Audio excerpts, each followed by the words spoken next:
اگلے روز میں جب رات کو اپنے کمرے میں سونے کے لیے گیا تو مجھے مہر النساء کا میسج آیا۔ وہ کہنے لگی مجھے تم سے بات کرنی ہے۔ میں نے کہا ہاں کرو، میں سن رہا ہوں۔ کہنے لگی میرے کمرے میں آؤ۔ جس انداز سے وہ بول رہی تھی میں جانتا تھا وہ کیا کہنا چاہتی ہے۔ میں نے کہا میں بہت تھکا ہوا ہوں، کل بات کرتے ہیں۔ کہنے لگی نہیں، مجھے آج ہی بات کرنی ہے، بلکہ بات ختم کرنی ہے۔ تم میرے کمرے میں آ رہے ہو یا میں آ جاؤں؟ میں نے کہا تم آنا چاہتی ہو تو آ جاؤ، تم صرف ایک کمرے کی مالک نہیں ہو، میرے پورے گھر کی مالک ہو، ہر کمرے پر تمہارا حق ہے۔ میں جانتا تھا وہ میری بات پہ تب جائے گی، اور یہی ہوا۔ کچھ ہی دیر میں وہ بڑے غصے سے میرے کمرے میں موجود تھی۔ میں بیڈ سے ٹیک لگائے بیٹھا تھا، ناچار وہ آ کے میرے پاس بیٹھ گئی۔ کہنے لگی میں یہاں بیٹھنے نہیں آئی۔ میں نے کہا یوں تو بات نہیں ہوتی، بیٹھو گی تو بات ہوگی نا۔ وہ کہنے لگی مجھے ڈیورس چاہیے، کل میں اپنے گھر چلی جاؤں گی۔ میں نے کہا تم اپنے گھر میں ہی بیٹھی ہو۔ کہنے لگی مجھے ڈیورس کب دے رہے ہو؟ اس کی بات پر میں نظریں چرانے لگا۔ کہنے لگی میں کچھ پوچھ رہی ہوں تم سے۔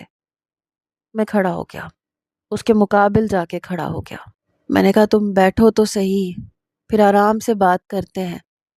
کہنے لگی نہیں بیٹھنا، مجھے جو میں نے پوچھا ہے اس کا جواب دو۔ وہ بڑے غصے میں تھی۔ میں نے کہا بات کچھ یوں ہے کہ میں تمہیں طلاق نہیں دے سکتا۔ میری بات سن کے کہنے لگی میں جانتی تھی تم جیسا گھٹیا انسان اپنی بات پر قائم نہیں رہ سکتا۔ اپنی ماں کی قسم کھائی تھی تم نے۔ میں نے کہا ماں کی قسم طلاق دینے کے لیے نہیں کھائی تھی، اس وقت تمہیں ہاتھ نہ لگانے کے لیے کھائی تھی، اور پچھلے 1 مہینے سے میں نے تمہیں چھوا نہیں ہے۔ وہ کہنے لگی جھوٹ بول رہے ہو تم ایک نمبر کے جھوٹے ہو۔ تم نے کہا تھا تم مجھے چھوڑ دو گے فارس، اور اب تم۔ میں اس کے اور بھی قریب آ گیا۔ وہ ایک دم چپ ہو گئی، شاید میرے اتنے قریب آنے پر وہ گھبرا گئی۔ میں نے کہا نہیں چھوڑ سکتا، کیونکہ مجھے پتا نہیں تھا کہ میری بیوی ہوش ربا حسن کی مالک ہے۔ بس تمہیں اس دن ٹاول میں دیکھ کر میرا ارادہ بدل گیا۔ میری بات سن کے وہ پہلے تو حیران ہوئی، اور پھر غصے سے لال پیلی ہو گئی۔ پھر اس نے میرا گریبان پکڑ لیا۔ کہنے لگی گھٹیا آدمی، میرے کمرے میں کیمرے لگا رکھے ہیں تم نے؟ وہ کسی بپھری شیرنی کی طرح بول رہی تھی۔ میں نے کہا گریبان چھوڑو مہر النساء، میں تمہارا شوہر ہوں، تمہیں دیکھنے کے لیے کیمرے لگانے کی ضرورت نہیں ہے، جب چاہے تمہارے کمرے میں آ سکتا ہوں۔ میں نے اس کے دونوں ہاتھ پکڑ لیے جن سے اس نے میرا گریبان پکڑ رکھا تھا۔ میں نے کہا شادی تو تمہیں کسی سے بھی کرنی ہے نا، مجھے بھی کرنی تھی۔ ہماری شادی جن حالات میں ہوئی تھی، بے شک اس میں میری ضد اور بدلہ شامل تھا، لیکن ہوئی تو ہے نا۔ اور اب میرے دل میں تمہارے لیے نہ بدلے کے جذبات ہیں، نہ ضد ہے، نہ نفرت ہے، بس ایک جذبہ ہے، اور وہ ہے محبت کا۔ اور مجھے یہ کہتے ہوئے ذرا بھی تحمل نہیں ہے کہ میں تم سے محبت کرنے لگا ہوں، تمہیں دل سے بیوی مان چکا ہوں، اور زندگی بھر یہ رشتہ نبھانا چاہتا ہوں، اس لیے طلاق کو بھول جاؤ مہر النساء۔ یہ کہہ کر میں نے اس کے ہاتھ چھوڑ دیا۔ وہ مجھے غصے سے دیکھتی ہوئی کمرے سے باہر چلی گئی۔ میں نے سکون کا سانس لیا، اپنے دل کی بات کر کے کچھ پرسکون سا ہو گیا تھا کہ کچھ دن لگیں گے اسے یہ سب سمجھنے میں، لیکن مجھے نہیں پتا تھا کہ وہ یہ سب بھی کر سکتی ہے۔ ہم الیکشن جیت چکے تھے، میرے باپ کو اقتدار کی کرسی مل چکی تھی۔ اس دن ہم بہت خوش تھے، میرے والد بے تحاشا خوش تھے۔ وہ کہنے لگے اب تم دیکھو میں تمہیں کہاں سے کہاں پہنچا دیتا ہوں۔ میں بھی بہت خوش تھا، مگر اگلے ہی روز مہر النساء نے میڈیا کے سامنے یہ اعلان کر دیا کہ جتوئی خاندان کی بہو ہونے کے ناطے اپنے سسر کی کامیابی پر ان کی ہزاروں ایکڑ زمین وہ غریبوں اور ضرورت مندوں میں مفت تقسیم کرے گی۔ یہ سن کے میرے باپ کا پارا ہائی ہوا تھا، کیونکہ وہ ان کی خاندانی زمین تھی جو ورثے میں انہیں ملی تھی، اور اس وقت اس کی قیمت اربوں خربوں میں تھی، جسے وہ مفت بانٹنے کا اعلان کر چکی تھی۔ میرے والد کہنے لگے فارس اس لڑکی کو طلاق دے کے چلتا کرو، ورنہ یہ ہمیں کنگال کر کے رکھ دے گی۔ کس سے پوچھ کے اس نے یہ اعلان کیا ہے؟ میں خود پریشان تھا میں تو اپنے باپ سے یہ بات کرنے والا تھا کہ میں مہر النساء کے ساتھ زندگی گزارنا چاہتا ہوں، اس لیے وہ ایک شاندار ولیمے کا انتظام کر دیں، اور میں یہ سوچ بھی چکا تھا کہ میں رات کو اسی کے کمرے میں سوؤں گا۔ لیکن جو کچھ اس نے صبح ہی صبح کر کے دکھایا تھا، میرے باپ کا پارا ہائی ہو چکا تھا۔ جب میں اپنے کمرے میں آیا تو وہ کسی سے فون پہ بات کر رہی تھی۔ کہہ رہی تھی، سر آپ بے فکر ہو کے یہ خبر اپنے چینل پہ نشر کر دیں۔ ارے میں ان کی بہو ہوں، مجھے پتا ہے انہوں نے کیا کہا ہے، اور وہ سب کے سامنے غریبوں کے نام وہ جگہ کریں گے۔ یہ بھی آپ اپنی خبروں میں ہائی لائٹ کر دیجیے گا۔ اس سے پہلے کہ وہ مزید کچھ کہتی، میں نے اس کا موبائل چھینا اور بند کر کے بیڈ پہ پھینک دیا۔ میں نے کہا، تمہارا دماغ تو اپنی جگہ پہ ہے، یہ کیا کیا ہے تم نے؟ ڈیڈ کی وہ کھربوں کی جائیداد اور زمین ہے، تم وہ مفت میں دے رہی ہو، اور کس سے پوچھ کے تم نے یہ اعلان کیا ہے؟ کہنے لگی، غریبوں کے پیسوں سے ہی تو اکٹھی کی تھی، اب وہ اربوں کھربوں کی ہو گئی تو اس کا حق بھی غریبوں کا ہی ہے، اور تمہیں نے تو کہا تھا کہ تم مجھے طلاق نہیں دینا چاہتے۔ یہ کہتے ہوئے وہ میرے پاس آئی، اپنے ہاتھ سے میرے بٹن کو پکڑ کر اس سے کھیلنے لگی، پھر کہنے لگی، اور بیوی ہونے کے ناطے میرا بھی تو فرض بنتا ہے نا کہ میرا سسر پاکستان کی جس کرسی کا مالک بن چکا ہے، مجھے بھی تو اپنا فرض نبھانا چاہیے۔ کیوں ڈیئر ہسبینڈ، ٹھیک کیا نا میں نے؟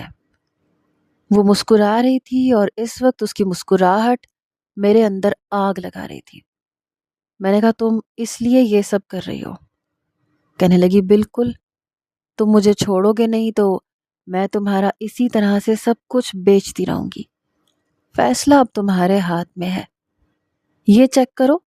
وہ پیچھے ہٹی، میں کمرے سے باہر چلا گیا۔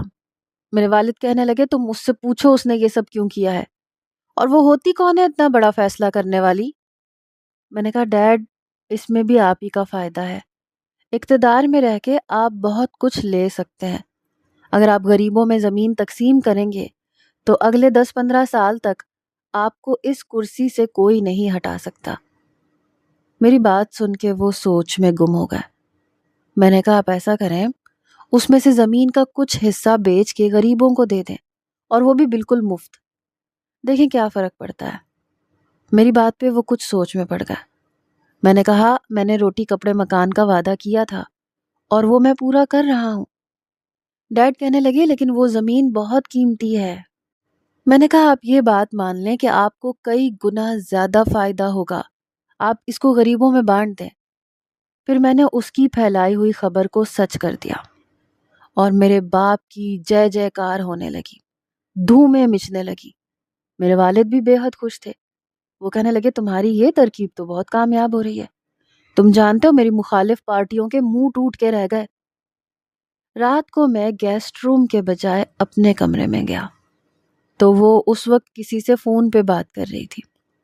مجھے دیکھ کے اس نے فون بند کر دیا، سائیڈ پہ رکھ دیا۔ کہنے لگی، تم کیوں میرے کمرے میں آئے ہو؟ میں نے کہا کہ کل تک تو تم مجھے کہہ رہی تھی کہ میں تمہارا ڈیئر ہسبینڈ ہوں، تمہیں پتہ ہے تمہارے دیے مشورے اور کیے گئے اعلان پہ میرے باپ کو سب لوگ اچھا سمجھ رہے ہیں۔ میں نے ہی ڈیڈ سے کہا تھا کہ اب مہر النساء اس گھر کا حصہ ہے، ہمارا بھلا چاہتی ہے، اسی لیے اس کی کہی ہوئی بات کی لاج ہمیں رکھنی چاہیے۔ اور دیکھو وہی ہوا جو تم نے اعلان کیا تھا، خود میرے باپ کی کامیابی اور شہرت اچھی خاصی ہو چکی ہے۔ Thanks a lot my dear wife. یہ کہتے ہوئے میں آگے قدم بڑھا رہا تھا اور وہ پیچھے کی جانب قدم اٹھانے لگی۔ کہنے لگی، دیکھو میرے پاس نہ آنا۔ میں نے کہا، اب تو میرے گھر میں تمہاری ہی بات مانی جا رہی ہے، اندر ہی اندر تم بھی اس رشتے کو ختم نہیں کرنا چاہتی۔ اب جب تم حق چلانے لگی ہو میرے گھر پہ اور ملنے والے اقتدار پہ، سب جگہ تمہارا حکم چلنے لگا ہے۔ یہ کہتے ہوئے میں نے فاصلے اور کم کیے، پھر اسے کمر سے پکڑ کے اپنے حصار میں لے لیا۔ اسے حیرت کا جھٹکا لگا تھا، اس کے حسین خوبصورت بال اس کی کمر پہ لہرانے لگے تھے، لیکن وہ بے حد گھبرائی ہوئی تھی۔ میں نے کہا، اچھا کیا تم نے خود ہی اس رشتے کو تسلیم کر لیا۔ کہنے لگی، فارس، اگر تم نے کچھ بھی کیا تو یاد رکھنا جو کوشش میں نے پہلے کی تھی میں ابھی بھی کر سکتی ہوں۔ میں کسی بھی قاتل کے ساتھ زندگی نہیں گزار سکتی اور نہ کسی شرابی کی بیوی بن سکتی ہوں۔ اتنی بری نہیں ہوں میں کہ تم جیسے شخص کو ڈیزرو کروں۔ اگر تم نے میرے ساتھ زبردستی کرنے کی کوشش کی تو باخدا اپنے آپ کو جلا لوں گی، آگ لگا لوں گی اپنے وجود کو، جہاں تم اپنا حق جماؤ گے۔ اس کی اس بات پر میرے ہاتھ کی گرفت اس پہ ڈھیلی پڑ گئی۔ میں نے اسے فوراً چھوڑ دیا۔ وہ بے حد پریشان آنکھوں میں آنسو لیے کھڑی تھی، اور میں جانتا تھا وہ جو کہتی ہے کر گزرتی ہے۔ میں کمرے سے باہر نکل چکا تھا۔ گیسٹ روم میں آ کے مجھے کچھ سمجھ نہیں آ رہا تھا کہ کیا کروں اور کیا نہ کروں۔ اسے کیا مجھ میں بس یہی نظر آتا ہے؟ اسے صرف میری برائی نظر آتی ہے؟ اسے میری محبت نظر نہیں آتی؟ اور کیوں نظر نہیں آتی؟ مجھے جب شدید غصہ آتا تھا تو میں بہت زیادہ ڈرنک کرتا تھا۔ میں نے اپنے کمرے میں موجود فریج کھولی، شراب کی بوتل نکالی، اس کا ڈھکن کھولا۔ جیسے ہی شراب پینے لگا تو مہر النساء کی بات یاد آ گئی کہ میں ایک شرابی کی بیوی نہیں بن سکتی۔ پتہ نہیں کیوں لیکن میں وہ پی نہیں سکا۔ آنکھیں بند کر کے میں نے بہت سونے کی کوشش کی اور کوشش کی کہ اپنے غصے کو ختم کروں۔ ایک بھرپور نیند سونے کے لیے میں شراب کو پی لوں، لیکن جیسے ہی اسے ہونٹوں کے قریب کرتا تو اسے پی نہیں پاتا تھا۔ غصے میں آ کے میں نے وہ بوتل زور سے زمین پہ پٹک دی۔ چھناک سے شیشے کے ٹوٹنے کی آواز آئی۔ ایک ملازم میرے کمرے میں آیا، کہنے لگا صاحب جی کیا ہوا؟ میں نے کہا یہ صاف کر دو۔ وہ جلدی سے کمرہ صاف کر کے باہر چلا گیا تو میں اپنے بیڈ پہ لیٹ گیا، سونے کی کوشش کرنے لگا، لیکن مجھے بالکل چین نہیں تھا۔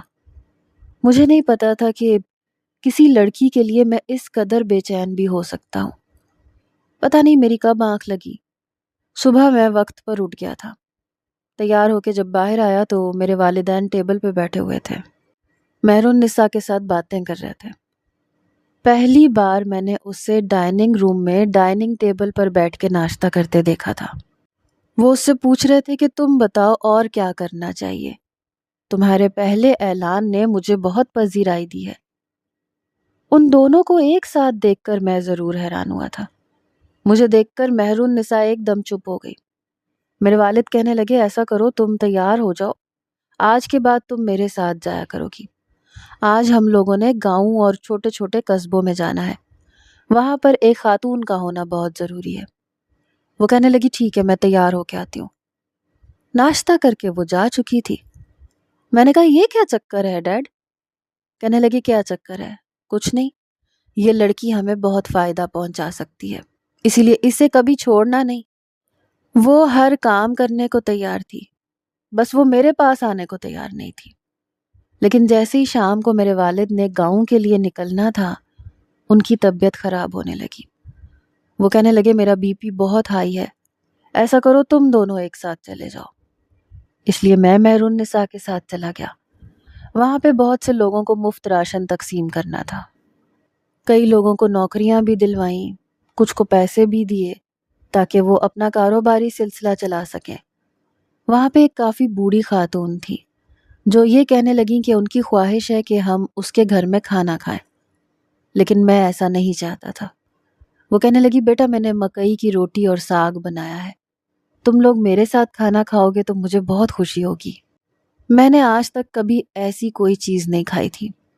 اس سے پہلے کہ میں کسی بہانے سے انکار کرتا، مہر النساء نے فوراً سے حامی بھر لی۔ ہم اس عورت کے گھر بھی چلے گئے، مجبوراً مجھے بھی جانا پڑا۔ دیکھا تو وہ دسترخوان پہ بیٹھ چکی تھی۔ میں نے آج تک کبھی زمین پہ بیٹھ کے کھانا نہیں کھایا تھا۔ میں اس کی شکل دیکھ رہا تھا۔ وہ کہنے لگی جوتا اتار کے یہاں آ جاؤ۔ وہاں پر میرے گارڈز اور سیاسی لوگ بھی کھڑے تھے، وہ سب بھی میری شکل دیکھ رہے تھے۔ بہرحال جب میں اس کے پاس بیٹھا تو باقیوں کو بھی بیٹھنا پڑا۔ ہمارے سامنے ساگ اور مکئی کی روٹی رکھی تھی، اور مجھے سمجھ نہیں آ رہا تھا کہ یہ میں اپنے حلق کے اندر اتاروں گا تو کیسے، لیکن مہر النساء بڑے مزے سے کھا رہی تھی۔ میں نے نوالا توڑا، ذرا سا ساگ لگایا اور کھانے لگا۔ کھانا اتنے مزے کا تھا کہ پتہ ہی نہیں چلا، میں 1.5 روٹی کھا چکا تھا۔ وہ عورت بے تحاشا خوش ہوئی۔ بہرحال ہماری اتنی سی بات سے پورے میڈیا میں شور مچ گیا کہ ہم نے غریب عورت کے گھر پر اس کی فرمائش پہ کھانا کھایا ہے، نخرہ نہیں دکھایا۔ شاید یہ لڑکی میرے لیے لکی تھی، یہ جو بھی کرتی تھی ہمیں فائدہ ہوتا تھا۔ میں شراب چھوڑ چکا تھا، جب بھی پینے لگتا تو مہر النساء کی بات یاد آنے لگتی۔ اب اکثر ہم لوگ چھوٹے چھوٹے گاؤں میں، قصبوں میں جاتے، ان کے مسائل سنتے، اسے حل بھی کرتے۔ پنچایتی نظام مہر النساء نے کافی حد تک ختم کر دیا تھا۔ چھوٹے چھوٹے گاؤں میں بنے پولیس اسٹیشنز پر اس نے سختی سے پولیس اہلکاروں سے کہا کہ ہر مظلوم اور غریب کی FIR کاٹی جائے اور اس پہ عمل بھی کیا جائے، چاہے وہ کسی بڑے جاگیردار کے خلاف ہی کیوں نہ ہو، اس پر عمل کیا جائے۔ وہ غریب جو کل تک ہمیں ووٹ دیتے ہوئے سوچتے تھے، آج ہمارے گن گانے لگے۔ میرے باپ نے اپنا بینک بیلنس زیادہ کرنے کے بجائے غریبوں کے گھروں میں راشن بھرنے شروع کر دیے۔ جب لوگوں کے کیے گئے وعدے پورے ہونے لگے تو وہ لوگ یہی کہنے لگے کہ ہمیں تو یہی حکومت چاہیے۔ اگلے 10-15 سالوں تک یہ سن کر مخالف پارٹیاں سر اٹھانے لگیں۔ میں نے دوبارہ مہر النساء کے قریب آنے کی کوشش نہیں کی تھی، بلکہ اس سے بات بھی نہیں کرتا تھا۔ جب بھی وہ میرے ساتھ کہیں جاتی تھی تو بس اس کا ہاتھ پکڑ لیتا تھا، کسی چیز کی ضرورت ہوتی تھی تو اسے پیش کر دیتا تھا۔ جب ہم ڈائننگ ٹیبل پہ کھانا کھاتے تھے تو کھانا کھانے کے دوران میرے والد سے ہی وہ بات چیت کر رہی ہوتی تھی۔ میں پانی کا گلاس بھر کے اس کے قریب رکھ دیتا تھا، کبھی اس کی پلیٹ میں کھانا ڈال دیتا تھا، دوسری پلیٹ میں روٹی رکھ دیتا تھا۔ ایک بار مجھے بخار ہو گیا تو میں پورا دن اپنے کمرے میں پڑا رہا۔ ہمارا فیملی ڈاکٹر آیا، مجھے میڈیسن دے کے چلا گیا، لیکن میرا دل نہیں چاہ رہا تھا کہ میں کھاؤں۔ دل چاہ رہا تھا کہ کوئی میرے پاس ہو، مجھ سے محبت کرے، کوئی احساس دلائے کہ اسے میری فکر ہے۔ لیکن وہ تو ایک بار بھی میرے کمرے میں نہیں آئی تھی۔ اس نے تو یہ تک نہیں پوچھا کہ زندہ ہو یا مر گئے۔ 3 دن میں بخار میں پڑا رہا، پھر بھی اس کا دل میرے لیے نرم نہیں ہوا۔ میں یہ سوچ چکا تھا کہ وہ مجھے کبھی بھی محبت نہیں دے سکتی۔ ہر جگہ مہر النساء کے گن گائے جانے لگے۔ سب جانتے تھے کہ ابھی تک کا سب کچھ کیا دھرا مہر النساء کا ہے۔ ایک بار ہم ایک گاؤں گئے جہاں وہ تقریر کر رہی تھی۔ میں سامنے کرسی پہ بیٹھا تھا جب مجھے چند مشکوک سے لوگ اس بھیڑ میں نظر آئے جنہوں نے اپنے چہرے چھپا رکھے تھے۔ مجھے یہ خوف ہوا کہ کہیں مہر النساء کو کوئی نقصان نہ پہنچا دے۔ جب اچانک ایک فائرنگ ہوئی، میں فوراً سے بھاگ کے مہر النساء کے سامنے کھڑا ہو گیا۔ ایک بھگدڑ سی مچ گئی۔ ایک گولی میرے سینے پہ لگی، دوسری میرے بازو پہ۔ میں نے مہر النساء کو اپنے ساتھ بھینچ لیا تاکہ اسے گولی نہ لگ سکے۔ پولیس نے اور گارڈز نے ان لوگوں کو پکڑ لیا، لیکن میں بے ہوش ہو چکا تھا۔ ہوش مجھے کسی کی سسکیوں کی آواز سے آیا۔ میں نے بمشکل آنکھیں کھولیں۔ اس وقت میں ہاسپٹل کے کمرے میں تھا۔ میرے پورے وجود پہ جگہ جگہ پٹیاں بندھی ہوئی تھیں۔ میں نے اٹھنے کی کوشش کی لیکن ناکام ہوا۔ پیاس سے حلق خشک تھا۔ میں نے کہا پانی پینا ہے، نرس پلیز پانی دے دیں مجھے۔ میرا یہ کہنا تھا جب مجھے لگا کوئی زمین سے اٹھ کے کھڑا ہوا ہے۔ وہ مہر النساء تھی، دوپٹہ چہرے پہ اچھے سے لے رکھا تھا، شاید نماز پڑھ رہی تھی۔ اپنے آنسو صاف کرتے ہوئے میرے پاس آ گئی، پانی گلاس میں ڈالا، میرے فولڈنگ بیڈ کو کچھ اونچا کیا، پھر میرے منہ کے پاس گلاس لے آئی۔ میں نے بس ایک گھونٹ پانی پیا۔ میں نے کہا بہت شکریہ۔ مجھے اپنا آپ بالکل بے جان لگ رہا تھا۔ میں نے کہا مہر النساء؟ کہنے لگی جی۔ میں نے کہا تم ٹھیک ہو؟ تمہیں کہیں چوٹ تو نہیں آئی؟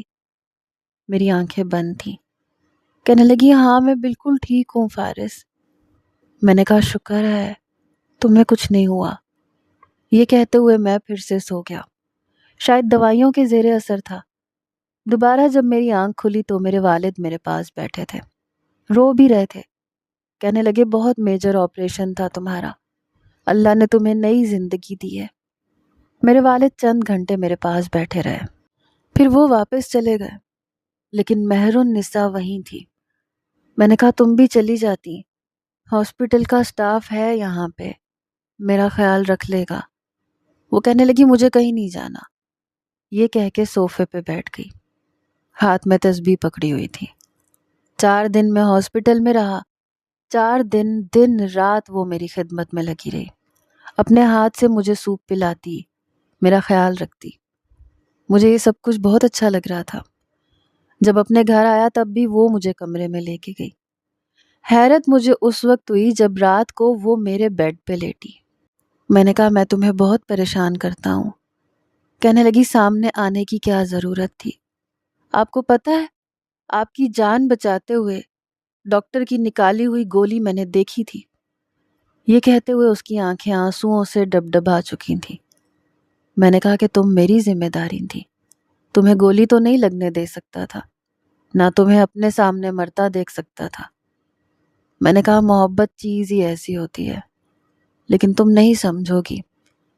بہرحال میرا خیال رکھنے کا بہت بہت شکریہ۔ میں اپنی آنکھیں بند کر چکا تھا۔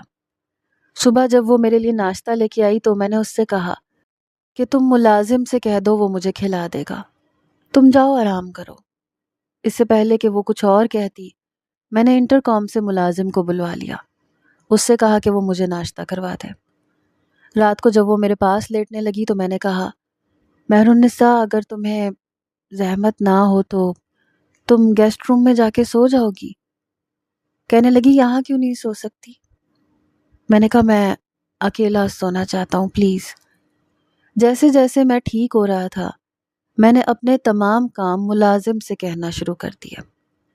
ٹھیک ہے میں جانتا تھا وہ میرے احسان کا بدلہ اتار رہی ہے، اسے محبت ہوتی مجھ سے تو وہ میرے بخار پہ بھی تڑپ جاتی، تو پھر اب اگر وہ میرے پاس آ رہی تھی تو صرف اس لیے کہ میں نے اس کی جان بچائی تھی۔ اس کے دل میں میرے لیے احسان مندی تھی، محبت نہیں، اور مجھے محبت چاہیے تھی، قربانی کا بدلہ نہیں۔ میں اس ادلے بدلے کے چکر سے نکلنا چاہتا تھا۔ جیسے ہی میں ٹھیک ہوا تو میں نے مہر النساء سے کہا کہ وہ چاہے تو میں اسے طلاق دے دیتا ہوں۔ میری بات سن کے کچھ دیر تو مجھے دیکھتی رہی، پھر نظریں جھکا کے کہنے لگی ٹھیک ہے سنا دو فیصلہ۔ یہ کہہ کے وہ اپنے کمرے میں چلی گئی۔ پتہ نہیں کیوں میں ٹوٹ کے رہ گیا۔ مجھے لگا تھا کہ شاید وہ کہے گی کہ مجھے کوئی طلاق نہیں چاہیے فارس، میں تم سے محبت کرنے لگی ہوں، لیکن اس نے ایسا کچھ نہیں کہا۔ پتہ نہیں پتھر کی بنی ہوئی تھی۔ اگلے روز میں اس کے کمرے میں چلا گیا۔ میں نے کہا تم چاہو تو اپنے والد کے گھر جا سکتی ہو، میں طلاق کے پیپرز تیار ہوتے ہی تمہیں کورٹ میں بلوا لوں گا۔ میری بات سن کے کہنے لگی ٹھیک ہے آج چلی جاتی ہوں، بلکہ ابھی چلی جاتی ہوں۔ مجھے لگا وہ کہے گی کہ مجھے نہیں جانا، پتہ نہیں وہ کیوں نہیں کہہ رہی تھی جو میں سننا چاہتا تھا۔ میں نے کہا میں تمہارا احسان مند ہوں، تم نے ہاسپٹل میں میری بہت خدمت کی ہے۔ کہنے لگی اٹس اوکے، آپ نے میری جان بچانے کے لیے گولی کھائی تھی، حساب برابر ہو گیا۔ اس کا جواب سن کے میں تپ کے رہ گیا۔ کیا تھا جو وہ یہ کہہ دیتی کہ میں نے یہ سب محبت میں کیا ہے؟ وہ الماری کے پاس چلی گئی، اپنے کپڑے نکالنے لگی اور ساتھ میں رو بھی رہی تھی۔ میں ہی ہار مان کے اس کے قریب آ گیا، اس کے کپڑے اٹھائے اور الماری کے اندر پھینک دیے اور الماری بند کر دی، پھر اس کے دونوں ہاتھ پکڑ لیے۔ میں نے کہا کس مٹی کی بنی ہو تم جانتی ہو میں تم سے محبت کرتا ہوں، تمہیں طلاق نہیں دینا چاہتا، اور تمہارے یہ آنسو مجھے بتا رہے ہیں کہ محبت تمہیں بھی مجھ سے ہو گئی ہے، طلاق تم بھی نہیں چاہتی، تو پھر کہہ کیوں نہیں دیتی مہر النساء؟ آنسو میری آنکھوں میں بھی جھلملانے لگے۔ وہ میرے ساتھ لگ کے رونے لگی، کہنے لگی فارس آئی ہیٹ یو، مجھے نہیں کرنی تھی تم سے محبت، تم بہت برے انسان ہو، قاتل ہو، شرابی ہو، لیکن پتہ نہیں کیوں میں… یہ کہہ کے وہ چپ ہو گئی اور رونے لگی۔ میں نے کہا تمہیں مجھ جیسے برے انسان سے پتہ نہیں کیوں محبت ہو گئی ہے نا؟ کہنے لگی ہاں، مجھے مجھے مجھے نہیں کرنی تھی تم سے محبت فارس۔ میں نے اسے اپنے اندر سمیٹ لیا۔ میں نے کہا میں واقعی برا تھا، لیکن تمہاری محبت نے شراب بھی چھڑوا دی، میری انا، غرور، گھمنڈ کو بھی پاش پاش کر دیا۔ مجھے بدل کے رکھ دیا مہر النساء تم نے۔ یہ جو کہتے ہیں نا کہ ایک کامیاب مرد کے پیچھے ایک اچھی عورت کا ہاتھ ہوتا ہے، تو ٹھیک ہی کہتے ہیں۔ کہنے لگی مجھے پانے کے بعد بدل تو نہیں جاؤ گے، دوبارہ سے ویسے تو نہیں ہو جاؤ گے۔ میں نے اس کا چہرہ اپنے دونوں ہاتھوں میں لے لیا۔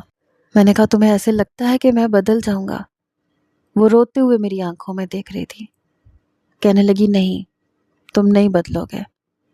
میں نے اپنا سر اس کے سر کے ساتھ لگا لیا۔ میں نے کہا ابھی بھی مجھ میں بہت برائیاں ہیں مہر النساء، تم اپنی محبت سے مجھے بدل کے رکھ دو۔ وہ نظریں جھکا گئی، پھر میں نے اسے اپنے سینے سے لگا لیا۔ آج دل کو قرار آیا تھا، آج وہ اپنی جگہ پرسکون تھا، کیونکہ آج اس کی دھڑکنوں میں مہر النساء کے دل کی دھڑکنیں بھی شامل ہو گئی تھیں۔